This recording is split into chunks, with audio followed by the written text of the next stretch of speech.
मित्रांनो, ठरलं तर मग या मालिकेच्या आजच्या भागामध्ये अश्विन फायनली आता प्रियाला घरी घेऊन आलेला असतो।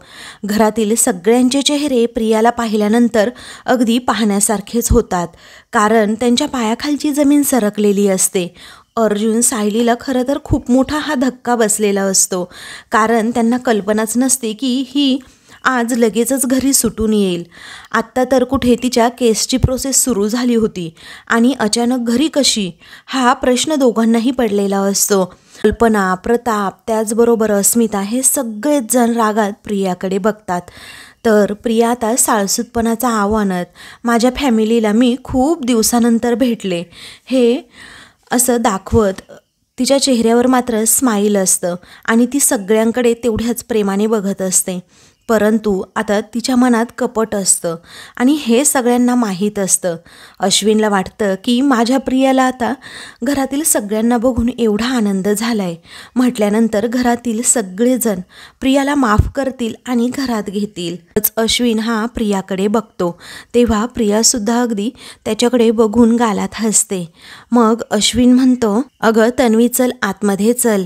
तेव्हा निर्लज्ज प्रिया आता उंबरठ्याच्या आतमध्ये पाय टाकणार, तेवढ्यातच सायली म्हणते, खबरदार, कारण तुझं पाऊल ना अजिबात माझ्या दारात टाकायचं नाही। असं म्हणून सायली रागातच पुढे येते, अगदी पदर खोचूनच, आणि रागात तिला म्हणते, यापूर्वी ना सगळ्यांना फसवून तू या घराचा उंबरठा ओलांडला होता, आता पुन्हा नाही येऊ शकत आणि सगळ्यांच्या भावनांशी मी तर तुला अजिबात खेळू देणार नाही। तेव्हा अर्जुन सुद्धा तितक्याच रागात आता पुढे येतो आणि विचारतो, काय ग तन्वी, पण तू सुटलीच कशी इतक्या लवकर जेलमधनं? कारण आता कुठे तर तुझी केसची प्रोसेस सुरू झाली होती की तुला खरंच माफी दिली गेली? मग आता प्रिया काहीच उत्तर देत नसते।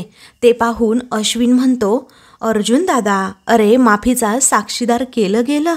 अरे तुमच्या प्रोफेशनमध्ये बऱ्याच बातम्या फिरतात तर, अरे म्हणजे आज उद्या तुला हेही कळेल की तन्वी सुटलीच कशी। पण हरकत नाही, तन्वीला आता आमच्या रूममध्ये जरा आराम करून देऊयात, जरा सेटल होऊन दे आणि मग आम्ही दोघेही येतो आणि तुला सगळं सविस्तर सांगतो की आज कोर्टामध्ये ना नक्की काय काय घडलं। हे ऐकून सायली आणि अर्जुनला जबरदस्त असा धक्का बसतो आणि घरातील सगळ्यांना सुद्धा तितकाच धक्का बसलेला असतो। तेव्हा प्रताप आता पुढे येतो आणि विचारतो, म्हणजे तन्वी काय कायदेशीर मार्गाने सुटली की काय? हा अश्विन म्हणतो, हो, तुम्हाला काय वाटलं माझी तन्वी जेलमधनं पळून आली का? पण तसं अजिबात काही घडलेलं नाहीये। असं म्हणून तो सायलीला सांगतो, सायली आता बाजूला व्हा, कारण तुझा हा ड्रामा ना आपण नंतर कधीतरी बघू। असं म्हणून तो आता सायलीचा अपमान करत असतो। अर्जुनला अजिबात ते पटत नसतं। त्याचवेळी प्रिया मात्र गालात हसते, कारण आपला नवरा आपली बाजू घेतोय, आपल्या पाठीमागे अगदी खंबीरपणे उभा आहे, त्यामुळे तिला कसलंच टेन्शन नसतं। त्यानंतर तो म्हणतो, तन्वीला खूप आरामाची गरज आहे आणि तिची तब्येत अजिबात ठीक नाही आहे, त्यामुळे व्हा बाजूला आता सगळ्यांनी, असं तो पुन्हा पुन्हा म्हणत असतो। पण त्याचं ना कुणीच ऐकत नसतं। तेव्हा सायली म्हणते, तुम्हाला एकदा सांगितलेलं ऐकायला येत नाही का? मी तुम्हाला आत्ताच सांगते की ही मुलगी ना या घरात अजिबात येऊ शकत नाही, कारण हे ना सभ्य माणसांचं घर आहे आणि गुन्हेगारांना अजिबात इथे थारा नाही। तेव्हा अश्विनच्या तळपायाच्या आगच मस्तकात जाते। आता तन्वी घरात सुद्धा येत नाही, तोच तेथे राडा व्हायला सुरुवात होते। अश्विन रागात अगदी हातवारे करून म्हणतो, तन्वीला अजिबात गुन्हेगार म्हणायचं नाही, कारण कायद्याने आता तिची सुटका केली आहे। तेव्हा सायली अजूनच रागात म्हणते, हे पहा, कायद्याने तिची सुटका केली असेल, पण या घरात येण्याची परवानगी ना मी अजिबात तिला देत नाही। असं म्हणून सायली चांगलाच हिसका आता तिला दाखवते आणि सर्वांनाच सायलीचा हा निर्णय पटलेला असतो, त्यामुळे कुणी काही सायलीमध्ये बोलतच नाही। मग प्रिया रागाच्या भरात विचारते, काय ग, मला परवानगी देणारी किंवा न देणारी तू कोण आहेस ग सायली? मग आता कल्पना म्हणते, सायली ना या घरची सून आहे आणि ती जे काही बोलतीये ना, तर आम्हाला सुद्धा अगदी तसंच वाटतंय, अजिबात तू या घरात पाऊल टाकायचं नाहीस, असं देखील कल्पनाचं म्हणणं असतं। आणि हे बघ, तुझा ना आता इथून पुढे या घराशी काहीही संबंध नाही आहे, पण जेलमधून सुटल्यानंतर तू इथे आलीसच का, असा प्रश्न ती प्रियाला करते। मग आता प्रिया म्हणते, कारण मी सुद्धा या घरची सून आहे आई। तेव्हा रागातच कल्पना म्हणते, ए बाई, तू मला अजिबात आई म्हणू नकोस हा, आणि तुझ्यासारख्या मुलीची आई होण्यापेक्षा ना मी अगोदर मरण पत्करेन, असं कल्पना आता शेवटचंच तिला सांगते. तेव्हा प्लीज आई तू तरी असं बोलू नकोस ना गो, प्रिया म्हणत असते. तेव्हा प्रताप म्हणतो, हे बघ तन्वी, अजिबात आता पुढे काही बोलू नकोस. अगं तू आमच्या डोळ्यामध्ये धूळ फेकत राहिलीस, कोर्टामध्ये नेहमी खोटंच बोलत आलीस. अगं तू फक्त गुन्हा नाही केलास तर आमच्या भावनांशी खेळून ना तू खूप मोठं पाप केलंय, पाप. आणि तरीही आम्ही तुला माफ करू, तुझा स्वीकार करू असं तुला जर वाटत असेल. दुसरीकडे साक्षीला समजलेलं असतं की प्रिया जेलमधनं सुटली. मग आता तिला हसावं की रडावं, दुःख मानावं की आनंद व्यक्त करावा हेच कळत नसतं. म्हणून ती म्हणते, वा वा, अरे वा. म्हणजे ज्या प्रियाला तुम्ही मूर्ख समजत होतात ती प्रिया तुम्हाला चुना लावून जेलमधून सुटली सुद्धा. अहो अण्णा, तुम्ही तर अगदी कमाल न्यूज दिली आहे मला. माझे ना कान अक्षरशः तृप्त झाले. वाव. म्हणजे प्रिया आता तिला मनासारखं हवं तसं आयुष्य सुंदर जगणार आणि मी साक्षी शिखरे या जेलमध्ये आयुष्यभर सडणार. हेच म्हणायचं आहे ना अण्णा तुम्हाला, हेच म्हणायचं आहे ना, असं ती पुन्हा पुन्हा विचारते. मग आता अण्णा म्हणतो, मला कळतंय बाळा तुला काय म्हणायचंय, पण आता काय करतेस. तेव्हा ती रागातच म्हणते, नाही नाही अण्णा, अहो तुम्हाला काहीच कळत नाही आहे. कारण तुम्ही ना सगळेजण या तुरुंगात नाही आहात, मी आहे या तुरुंगात. अहो तुम्ही तुम्हाला हवं तसं अगदी मस्त आणि आरामात मनासारखं आयुष्य जगताय, पण माझं काय अण्णा. अहो माय गॉड, मी ना या 4 भिंतींमध्ये सडतीये. पण नाही हो अण्णा, नाही नाही नाही, मी काही इथून बाहेर पडणार नाही, मी इथेच मरणार, इथेच सडणार असं ती स्वतःला म्हणत असते. मी या 4 भिंतींच्या आतच मरणार, माझं ना खरंच काही होऊ शकत नाही असं ती अगदी पश्चातापाने म्हणत असते. आणि अण्णावरच चिडून म्हणते, ऐका मला ना इथून पुढे अजिबात भेटायला यायची गरज नाही, मी सांगते आत्ताच. तेव्हा आता अण्णाला सुद्धा आपल्या लेकीबद्दल खूप म्हणजे खूप वाईट वाटत असतं. ती प्रिया बरोबर चुना लावून तेथून पळाली असं अण्णाला माहीत असतं, कारण तिने बरोबर सगळ्या गोष्टींचा व्यवस्थित असा उपयोग करून डोकं चालवून स्वतःची सुटका करवून घेतलेली असते आणि अण्णा जाळ्यात अडकलेला असतो. दुसरीकडे अश्विन अजूनही घरच्यांबरोबर हुज्जतच घालतो. तुम्ही आम्हाला आता आमच्याच घरात येऊ देणार नाही का, असा प्रश्न जेव्हा तो करतो तेव्हा मात्र अस्मिता विचारते, काय आमच्या घरात. आता हिलाच विचार ना, अरे हिने हे घर आपलं केलंय कधी, आपलंसं मानलंय का कधी. कारण हिला ना घरातल्या कोणत्याही माणसाचं सुख नाही बघवत रे, आणि तिला ते सुखच नको आहे असं म्हणून आता अस्मिता सुद्धा प्रियाला बोलत असते. ते पाहून आता प्रियाला जबरदस्त असा धक्का बसतो, कारण आत्तापर्यंत अस्मिताने आपल्याला साथ दिलेली असते आणि आज अचानक अशी काय वागते हा प्रश्न तिला पडतो. मग आता प्रिया पुन्हा एकदा नाटक करते आणि म्हणते, अस्मिता अगं तुम्ही खरंच सगळेजण माझ्या खूप जवळचे होतात. माझं वैर फक्त आणि फक्त सायलीशी होतं आणि ते सुद्धा मी तिची जाऊ होऊन सगळं काही विसरायला तयारसुद्धा होते. तेव्हा सायली म्हणते, हो का, अगं पण अश्विन भाऊजींशी लग्न करून तू इथे आलीसच कशाला, कारण तुला ना सूड उगवायचा होता माझ्यावरचा आणि यांच्यावरचा. तेव्हा अश्विन सारखाच प्रियाची बाजू घेतो आणि म्हणतो, हे बघ सायली, असं काहीच नाही आहे समजलं. तेव्हा अस्मिता रागातच म्हणते, अरे तुझा तन्वीवर एवढा आंधळा विश्वास आहे आणि याचं आश्चर्य ना मला वाटतच नाही रे अश्विन, कारण ही कोणावर कोणता मंत्र फुकून सगळ्यांना कसं आपलंसं करते ना हे मला अगदी चांगलंच माहीत आहे. आणि तसंही हिच्या गोडव्याला मी फसलेच होते की, परंतु हिने काय केलं, माझाही विश्वासघात केला आणि सगळ्यांचा देखील, आणि आता ही ना मला माझ्या डोळ्यासमोर सुद्धा नको आहे. तेव्हा अस्मिताचं एवढं परखडपणे आणि तुटक बोलणं ऐकून मात्र प्रिया घाबरतेच, कारण तिला माहीत असतं अस्मिता एकच आहे जी आपल्याला या घरामध्ये सांभाळून घेऊ शकते आणि ती सुद्धा विरोधात गेल्यामुळे प्रिया म्हणते, अस्मिता अगं तू बदललीच कशी. तेव्हा आता अस्मिता म्हणते, अगं आत्ता खरी मी शहाणी झाली आहे. मग अश्विन पुन्हा म्हणतो, आय डोंट बिलीव्ह दिस, आमच्याच घरात मला आणि माझ्या बायकोला अशी वागणूक मिळतीये. तेव्हा अर्जुन रागातच म्हणतो, हे बघ अश्विन, आम्ही सगळेजण ना अगदी चांगल्यासाठीच बोलतोय. या घरामध्ये ना खूप आनंद होता रे या अगोदर, सगळेच जण अगदी म्हणायचे सुभेदार फॅमिली अगदी आयडियल फॅमिली आहे आणि आयडियल हॅप्पी फॅमिली आहे. आणि मग तू काय केलं तर हिला लग्न करून आपल्या घरामध्ये तू घेऊन आलास. आणि मग नंतर काय झालं तर छोट्या छोट्या गोष्टींवरनं खूप निगेटिव्हिटी सुद्धा पसरायला लागली. तेव्हा कल्पनासुद्धा म्हणते की हो, आम्हीसुद्धा तन्वीचं सगळं वागणं सहन केलंच की. अगोदर म्हणजे तिचा आळशीपणा, सायलीला छोट्या छोट्या गोष्टींमधून त्रास देणं, तिचा तो कपटीपणा. अगं आम्ही तर तुझं सगळं काही वागणं पोटात घातलं. अगं का पोटात घातलं तर तू ना रविराज भाऊजी आणि प्रतिमाची मुलगी आहेस ना म्हणून. पण तन्वी, अगं तू तर अगदी त्यांना सुद्धा लाज आणलीस ग. त्यावेळी आता प्रताप म्हणतो, हे बघ तन्वी, तू ना वाईट सून आहेसच, पण खरं तर तू वाईट मुलगी सुद्धा आहेस. आणि जेव्हा आम्हाला समजलं ना की तू एक गुन्हेगार सुद्धा आहेस, तेव्हा तुझं हे पाप आम्ही पोटात घेऊ असं तुला वाटलंच कसं ग? आम्ही तेव्हाही तुला माफ केलं नव्हतं आणि आजही तुला माफ करणार नाही. तेव्हा कल्पना रागात म्हणते, अगं तुझ्यामुळे मी काय केलं, माझ्या सोन्यासारख्या सुनेला ना दूर लोटलं. अगं मी इतक्या गुन्ह्या मुलीचा ना राग केला. तू जर आमच्या घरात आली नसती ना तर आम्ही अगदी सगळेजण गुन्ह्या गोविंदाने राहिलो असतो. तेव्हा विमलसुद्धा आता म्हणते, तन्वीताई मला माफ करा, कारण मी लहान तोंडी मोठा घास घेते. तुम्ही नव्हतात ना तेव्हा आम्ही सगळेजण खूप खुश होतो, आनंदात होतो. त्यामुळे ना मी तुमच्या पाया पडते. आता अजिबातच आमच्या आनंदाला ना दृष्ट लावू नका. मग आता प्रियाच्या आणि अश्विनच्या तळपायाची आगच मस्तकात जाते, कारण घरातील सर्वांबरोबर आता घरातील मोलकरीणसुद्धा यांना बाहेर जायला सांगतीये. हे पाहताच आता प्रिया अगदी रागात म्हणते, घर फिरलं की घराचे वासे फिरतात म्हणणं काही चुकीचं नाहीये. आता कोणीही उठणार आणि मलाच येऊन बोलणार ना. मग आता अस्मिता रागातच म्हणते, बघा बघा अजून ना हिचा माज तर गेलाच नाहीये. मग आता प्रिया म्हणते, अस्मिता अगं असं नाहीये, मी सगळ्यांचं बोलणं ऐकून घेतीये. तेव्हा अर्जुन म्हणतो, तेच ऐकून घेण्याची ना गरज नाहीये.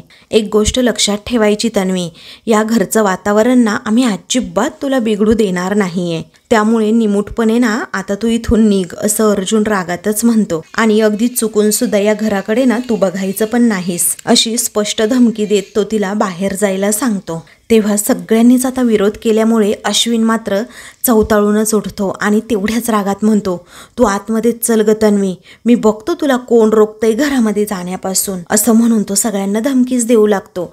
माझ्या घरात येण्यापासून मला कोणीही अडवू शकत नाही, समजलं? तेव्हा तो आता प्रियाचा हात पकडून तिला आतमध्ये घेऊन जाणार. तितक्यातच कल्पना म्हणते, पण मी अडवू शकते ना, तुझी आई तर अडवू शकते आणि मला ओलांडून जाण्याची हिंमत आहे का तुझ्यात? अरे बोल ना, आहे का?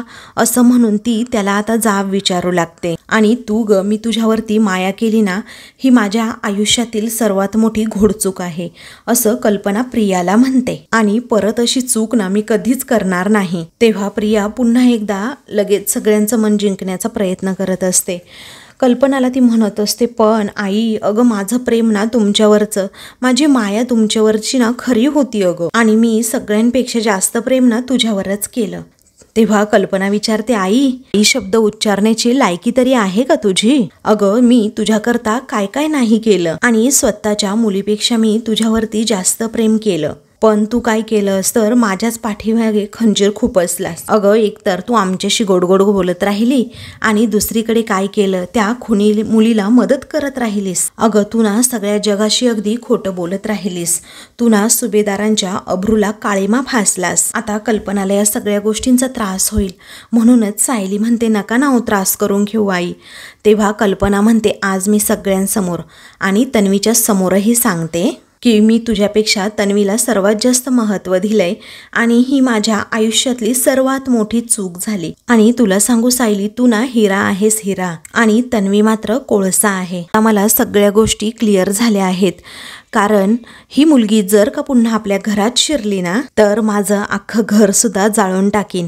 तेव्हा प्रिया आता रडण्याचं नाटक करते आणि म्हणते, नाही नाही सॉरी, माझं चुकलं, मी साक्षीची बाजू घ्यायला नको होती, पण मी ना त्या महिपतला खूप म्हणजे खूप घाबरले. मी त्याच्या सगळ्या शब्दांमध्ये अडकत गेले आणि म्हणून खोटं बोलत राहिले आणि हे कोर्टामध्ये सिद्ध झालंय ना म्हणून कोर्टाने मला सोडलंय. असं म्हणून ती आता कल्पनाला सांगते, आई मला तुझ्या पायाशी जागा दे प्लीज. प्लीज जागा दे आणि मला माझ्या पापाचं प्रायश्चित्त सुद्धा करू देत. मला ना घरात येऊ दे आई प्लीज, असं म्हणून आता प्रिया लगेचच कल्पनाचे पाय पकडते आणि नाटकं करू लागते. तेव्हा प्रियाला मागे ढकलत चालती हो इथून, दूर हो, असं रागात कल्पना म्हणते. तेव्हा अश्विन रागातच म्हणतो, मम्मा तू हे काय करतेस, अगं काय करतेस काय? तेव्हा आता प्रिया लगेचच प्रतापकडे बघते आणि म्हणते, बाबा अहो तुम्ही नेहमीच मला समजून घेत आलात, त्यामुळे प्लीज प्लीज आम्हा दोघांनाही आता आतमध्ये येऊ द्या ना, असं म्हणून ती मात्र आता रिक्वेस्ट करू लागते, हात जोडू लागते.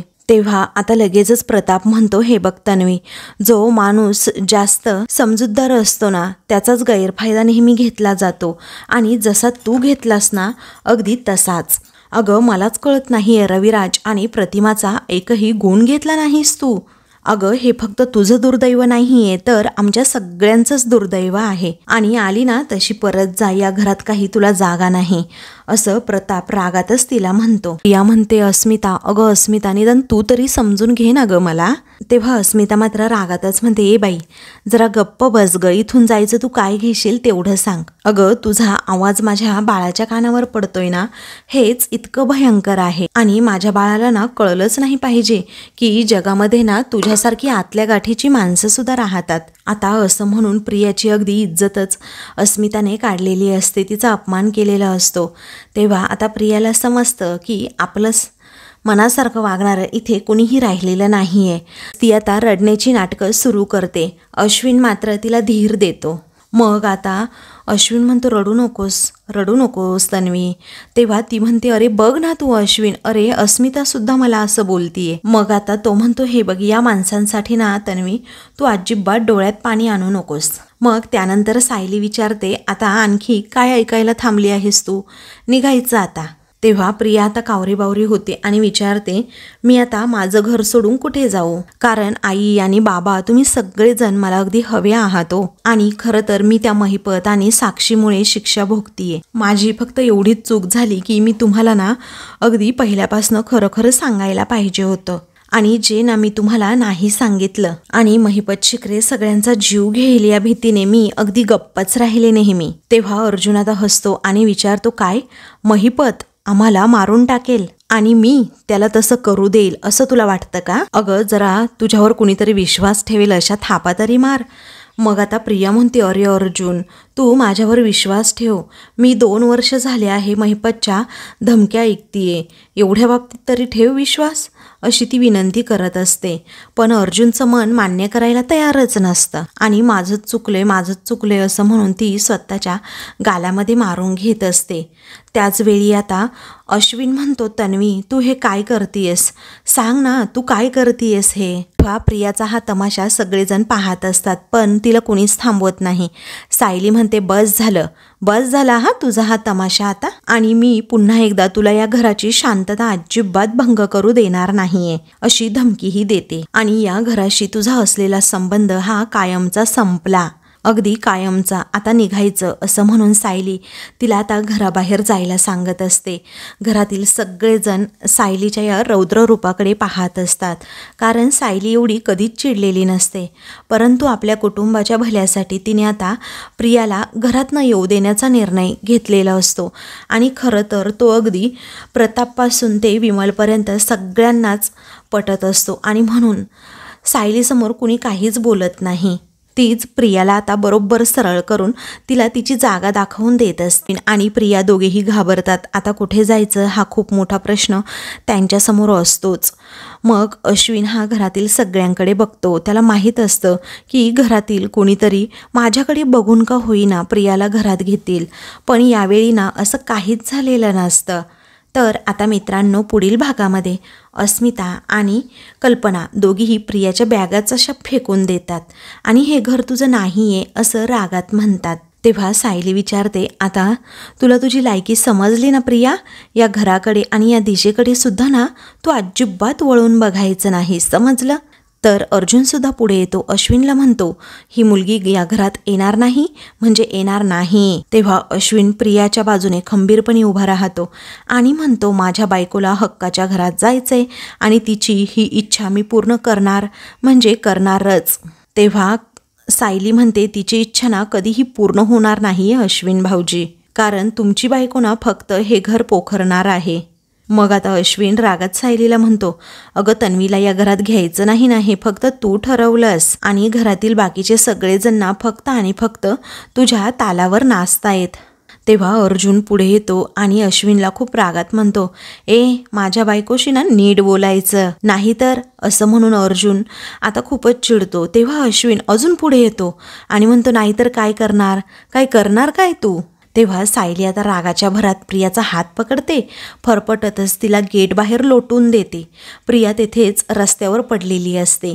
तिच्या बॅगा कल्पना आणि अस्मिता दोघीही तिच्याकडे फेकून देतात. सायली म्हणते, हे बघ, कायद्याने तुझी सुटका केली असेल, मी तुला अजिबात या घरामध्ये ना येऊ देणार नाही. असं म्हणून सायली आता गेट बंद करून घेते. प्रिया आणि अश्विनची हकालपट्टी घरातून शेवटी झालेली असते. अशाच मालिकेंचे पुढील भाग पाहण्यासाठी चॅनलला सबस्क्राईब करा.